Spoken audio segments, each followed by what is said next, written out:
On a parlé souvent et longtemps de ceux et celles qui étaient en arrêt de travail parce que leur secteur était en pause à cause de la pandémie, parce que, bon, leurs places ont peut-être eu une éclosion, parce qu'ils n'en ont pas eu, mais c'était à risque, etc. Mais on a rarement parlé à du monde qui, eux, n'ont pas arrêté 2 minutes parce que c'est un secteur qui est vraiment très important, très en demande, et encore plus pendant la pandémie. Et on a oublié nos conseillers, nos conseillères en orientation. Et donc, j'en ai une pour vous aujourd'hui dans Rêve dans le Dash. Marie-Michel Drouin, comment ça va?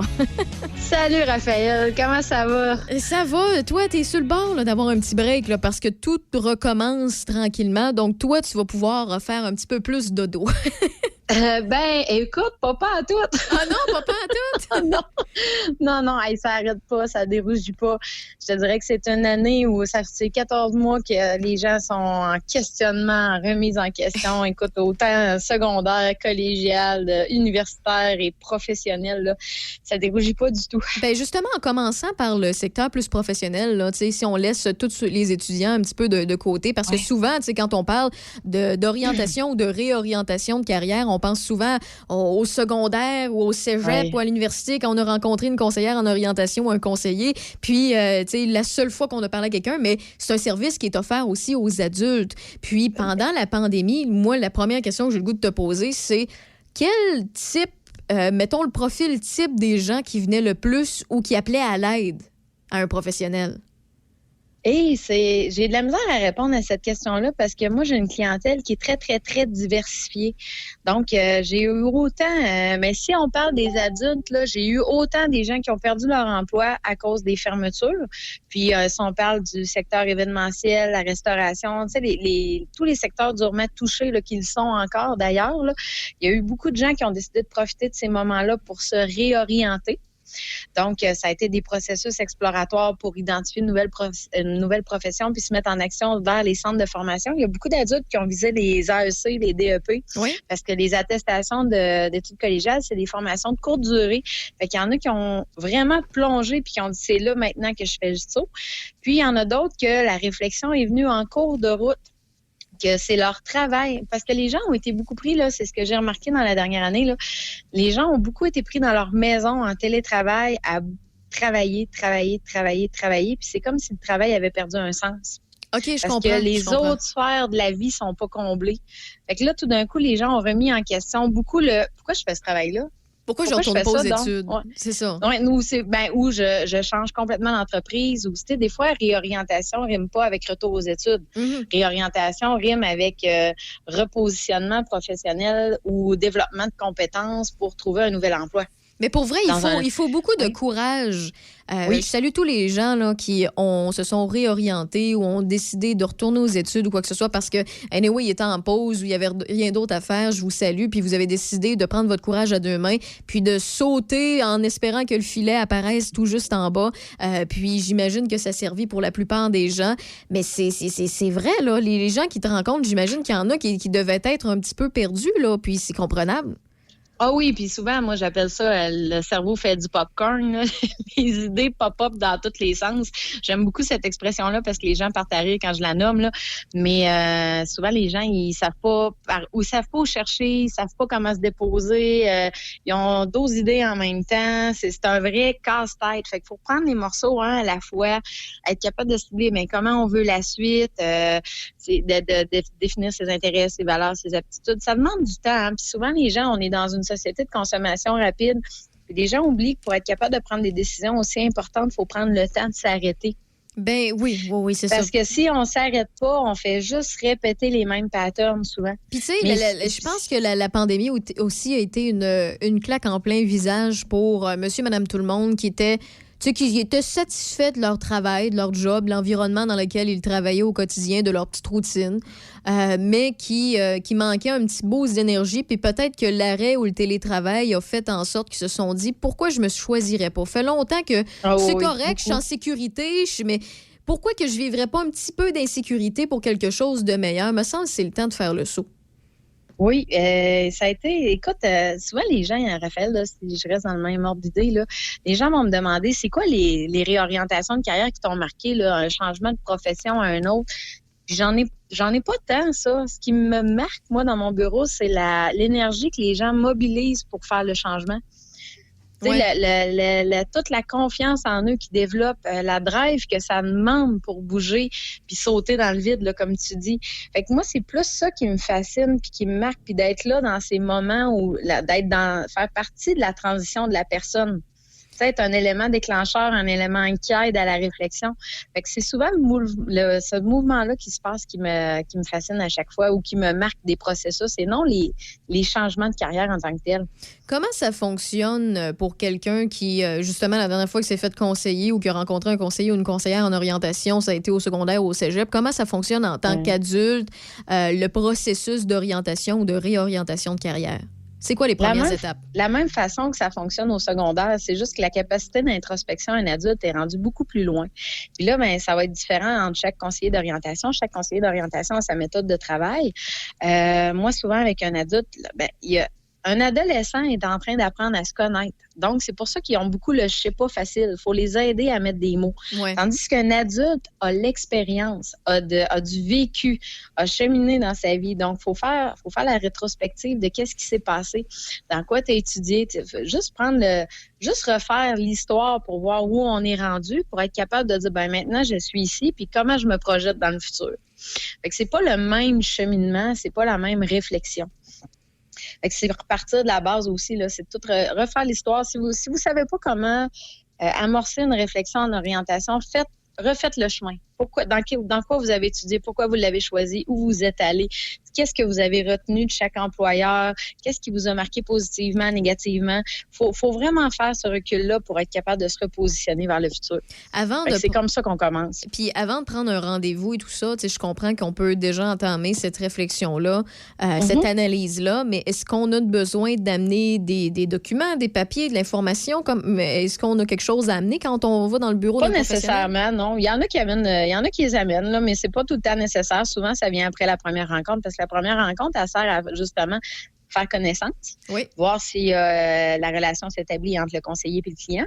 Après ça, de voir c'est quoi le plan de match qu'on va établir. On passe à l'action rapidement, mais en même temps, il y en a qui vont amener leur diplôme, il y en a qui amènent leur CV, mais c'est pas nécessaire. OK. Puis, quels sont les résultats après une ou quelques rencontres? Souvent, en fait, est-ce que toi, tu es là pour en fait, j'essaie de comprendre ton domaine. Tu sais, Marie-Michel, on se connaît beaucoup, toi et moi, dans la vraie vie, mais pour vrai, je t'ai jamais posé ces questions-là. Puis je trouve ça intéressant de le faire en ondes parce que, pour vrai, ta job, je la connais pas. Je me doute un peu de la base, là, mais je la connais pas. Puis, il y a plusieurs personnes qui doivent avoir les mêmes questionnements parce qu'avant de faire affaire avec un professionnel, ils se demandent, OK, je vais arriver là, je dis quoi, je fais quoi, puis est-ce que c'est Marie-Michel porter par le conseiller. Oui, c'est ça, mais est-ce que c'est Marie-Michel qui va m'amener des solutions, des idées, des concepts? OK, fait que dans le fond, toi, tu fais des recherches pour ton client. Non, j'amène mon client. Tu sais, dans le fond, c'est beaucoup de la relation d'aide, l'orientation. Hein. C'est une bonne question que tu poses là parce que souvent, on a encore l'image qui est associée au conseiller d'orientation, que c'est des gens qui font passer des tests, puis le test va dire quoi faire. Si c'était aussi facile, ça ne demanderait pas de maîtrise à l'université de faire mon métier. Tu sais, ça serait informatisé, ça serait rapide, ça serait facile. C'est pas comme ça que ça marche, là. Mais chaque conseiller là-dedans a sa technique. Moi, les tests, je les utilise souvent en dernier recours parce que j'amène mon client à cheminer dans sa réflexion. Puis quand je fais des tests en orientation, c'est pour solidifier la prise de décision. Ou d'autres fois, je vais l'utiliser parce que la connaissance de soi de la personne est très, très faible. Donc, ça vient l'aider à mettre des mots sur qui elle est comme personne. Malheureusement, il n'y a pas de recette. Chaque personne est différente. Je me rappelle à l'université, là, je demandais à mes profs, mais c'est quoi les questions que je pose? Puis là, les profs, on disait tout ça, c'est quoi les questions que je pose? Mais non, c'est pas comme ça. C'est vraiment une relation qui s'établit comme avec un psychologue. C'est le même principe. Oui, ça fait du sens. Puis on y va par étapes. Puis il y a des clients qui viennent me voir pour de la recherche d'emploi. De la recherche d'emploi, je fais pas la même chose que je fais avec quelqu'un qui est en réorientation, que je vais faire avec quelqu'un qui est en bilan de compétences parce qu'il veut monter des échelons dans sa profession qu'un adolescent qui est complètement dans le néant, l'autre adolescent qui a 12 idées. Tout le monde est différent, fait que c'est un ajustement constant. Puis ça me fait rire parce que souvent, des fois, on a l'air perdu comme conseiller d'orientation, le conseiller. Voyons, j'ai de la misère à mettre le féminin. Mais c'est pas ça, c'est parce que d'un client à l'autre, on change de sujet, on change de programme, on change d'idée. Fait qu'à tout moment donné, on est tout le temps en train de chercher. Fait que c'est pas qu'on est perdu, c'est que notre cerveau, souvent, il est en mode oups, on change de sujet. C'est jamais pareil. Okay. Ça, c'est comme une croyance de penser que c'est tout le temps une recette. C'est comme dans le bureau d'un psy, c'est pas une recette non plus. C'est vraiment, ça s'adapte à chaque personne. Okay, c'est là la différence. Ouais. Fait que, tu sais, des fois, il y en a qui me disent, hey, là, j'ai vu le conseiller d'orientation, il fallait que je sois déjà orientée. Mais c'est parce que là, encore là, ça dépend des conseillers. Ça dépend des questions que vous posez. C'est vraiment, gardez en tête que c'est une relation qui s'établit. C'est de la relation d'aide. Ben, c'est comme tenir la main de quelqu'un, sauf qu'au lieu d'un ami, ben, c'est un professionnel ou une professionnelle qui vous accompagne dans votre réflexion puis votre cheminement, finalement. Ben oui, parce que, tu sais, l'ami, il va dire, hey, c'est vrai, c'est une bonne idée, mais des fois, la bonne idée n'est même pas réalisable. Oui, non, c'est ça. Des fois, je vois toutes sortes de plans qui ont de l'air bien beaux, là, mais qui ne sont pas réalisables dans les faits. Puis l'orientation. En fait, je te donne une preuve. Quand moi, j'étais toute petite, là, je voulais être entomologiste. Pour ceux et celles qui ne savent pas c'est quoi entomologiste, ça, c'est quand vous aimez bien gros les bébites, là, puis c'est de faire le tour du monde pour attraper des bébites puis de faire des recherches sur les insectes. Mais moi, c'était impossible parce qu'il faut être bon en sciences puis en mathématiques, ce que je ne suis 0 plus une barre dans la vie. Moi, des mathématiques, demandez-moi pas d'en faire. Je connais la base, mais Pythagore puis 3.1416, là, j'ai juste leur nom, mais je sais pas comment m'en servir. C'est drôle, là, je t'imagine pas à tout chasser les bébites. Ben pourtant, j'ai fait ça toute ma jeunesse, Marie-Michel. Ah oui, pour vrai? J'adore les bébites. Oh, oui, moi, je joue yo-yo avec les araignées puis je trouve des crabes dans le Maine. Là. Fait que tu vois le genre. Mais parenthèse faite, c'est vrai que c'est important aussi de dire aux gens, mais stop, là. Tu vois ton CV, tu vois tes capacités, tes études, tu peux aller te chercher ci et ça si tu retournes aux études, mais est-ce que c'est réalisable selon tes compétences puis tes domaines où que tu as de l'intérêt, là? Oh oui, puis on sert à ça. On n'est pas, tu sais, puis il faut faire. Des fois c'est confrontant, mais quand c'est confrontant, c'est là qu'on aide notre client à aller plus loin dans sa réflexion. Des fois, les gens ont des idées qui sont irréalisables, mais parce qu'ils ont cette idée-là, moi, je suis capable d'en avoir un autre.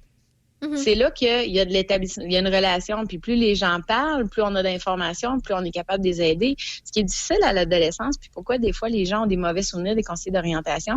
Rapportez-vous à votre adolescence, là. Souvent, on répondait « je sais pas ».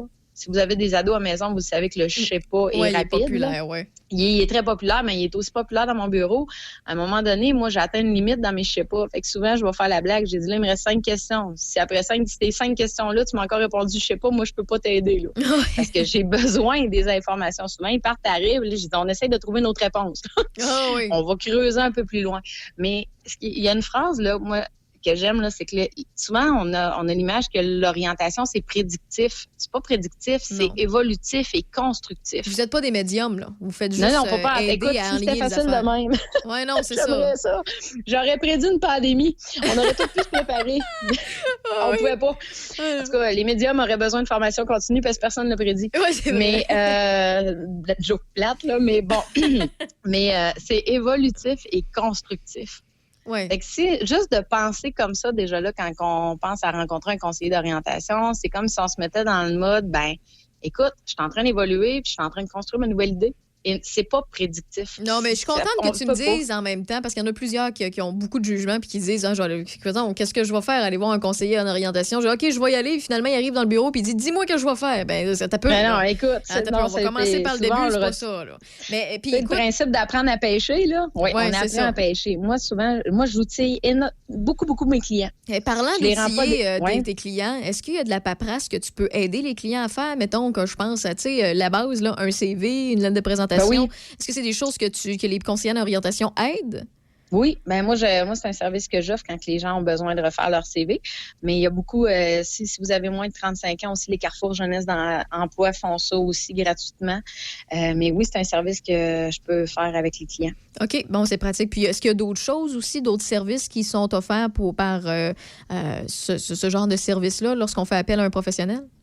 Ben écoute, encore là, je reviens avec ça dépend du besoin de chaque personne. Ouais. Parce que moi, ma gamme de services, c'est quand même assez large. Fait que c'est vraiment variable. Énumère un peu de quelques petits trucs, parce que selon l'auditoire qui nous écoute présentement, il y en a peut-être qui vont dire « Ah, ça, j'en aurais peut-être besoin, ça pas, ça non, mais ça, peut-être, ça pourrait m'aider pour le futur ou pour le présent. » Je te dirais les bilans de compétences, faire le point pour une réorientation de carrière ou une réorientation scolaire. C'est la même chose quand on se réoriente au niveau scolaire, l'aide à la recherche d'emploi. Mais ça, les entreprises de recrutement sont super bonnes aussi. Puis souvent, ils ont des emplois. Il y a des gens, des fois, qui me contactent et qui me disent, là, tu peux-tu me trouver un emploi? Moi, je suis pas une entreprise de recrutement. Moi, je peux aider à la rédaction du CV, je peux aider à la rédaction de la lettre de présentation, aider à la réflexion pour cibler les différents secteurs, mais je suis pas une recruteuse. Tu sais, j'ai pas une liste d'employeurs que vous pouvez envoyer votre CV. Ça, il y a vraiment des entreprises qui sont spécialisées pour ça. Puis je vous invite à les contacter vraiment là, parce que il y a plein d'employeurs puis ils font toute la démarche avec vous. Après ça, moi, j'aide les étudiants, service collégial. Mais tu sais, juste d'amorcer une réflexion puis dire là, je suis à un point où je me remets en question, je sais pas si je veux rester dans mon domaine. Ça, j'ai beaucoup eu ça cette année. Là, je ne sais plus si je veux rester dans mon domaine ou si je veux changer. Puis je veux voir les possibilités qui s'offrent à moi si jamais je change. Fait que dans ce temps-là, moi, je donne toujours des outils de réflexion qui aident à la connaissance de soi. Puis je donne les outils aussi pour faciliter l'exploration professionnelle. Fait que ça, je remets ça à chaque rencontre. Fait que les gens sont outillés quand ils partent de mon bureau. Fait qu'il y en a qui deviennent très, très, très autonomes rapidement. Il y avait juste besoin de ce petit coup de pied-là. Ce petit pas de coup de pied, coup de pouce, c'est plus cute. Oui. Mais puis il y en a d'autres qui ont besoin d'être accompagnés plus longtemps. Tantôt, tu as glissé la question, ça prend combien de rencontres? C'est variable. D'une personne à l'autre. Okay. C'est variable dans le temps. Il y a des gens que je vais voir une fois par mois, il y en a que je vois une fois par semaine sur un laps de temps. Je m'adapte vraiment à la réalité de chacun. OK, c'est intéressant à savoir. Puis ce qui est le pire, c'est que, tu sais, toi et moi, dans la vraie vie, on est amis. On se voit pas si souvent que ça depuis la pandémie, mais on est amis. Puis j'avais jamais pris la peine de poser des questions sur ta job. Fait que je suis contente d'avoir rendu service à plusieurs qui écoutent. Puis en même temps, j'en apprends plus sur quelqu'un que je connais. En même temps, je te dirais que c'est parce que quand je suis pas au travail, j'essaie de pas rester dedans. Veux-tu qu'on en parle, ça? OK? Si jamais vous me croisez, on parle d'autre chose que la radio. Merci, Bouquet. Bye-bye. Marie-Michel. On est toutes pareilles, hein? Ouais. Non, c'est vrai qu'on n'avait jamais parlé. Il n'y a rien de pire que demander au coiffeur ou la coiffeuse de la famille qu'est-ce qui ferait bien comme nouvelle coupe de cheveux ou de couleur quand c'est un party de Noël, là, quand dans le temps on avait le droit puis tout ça, là, ou demander à un médecin, voyons, c'est quoi ce boss-là? Ouais, mais je t'en congé. Mais ça, il faut vraiment sensibiliser les gens à ça. Hein? Les gens ne sont pas conscients. Quand on travaille pas, on n'est pas en mode travail. En fait, j'espère. Il y en a qui n'arrêtent jamais. Là. Ils sont pas capables d'arrêter. Mais il y en a qui ont appris avec les années à apprendre à décrocher un petit peu puis de se permettre. C'est ça, c'est important. Moi, le truc que j'ai, c'est quand j'ai une question, parce que c'est vrai que c'est facile de répondre à quelqu'un qui est dans le domaine quand mais moi, je vais te donner un exemple. J'étais avec un ami qui est notaire. Oui. Mais moi, le réflexe que j'ai, parce que quand je suis dans une situation, j'ai pas le goût qu'on me demande les préalables, puis je suis pas un ordinateur, je sais pas tout ça par cœur, là, parce que j'en vois à journée longue, là. Fait qu'il faut tout le temps que je me revalide et que je revérifie que c'est correct, l'information que je transmets. Mais je demande tout le temps la permission.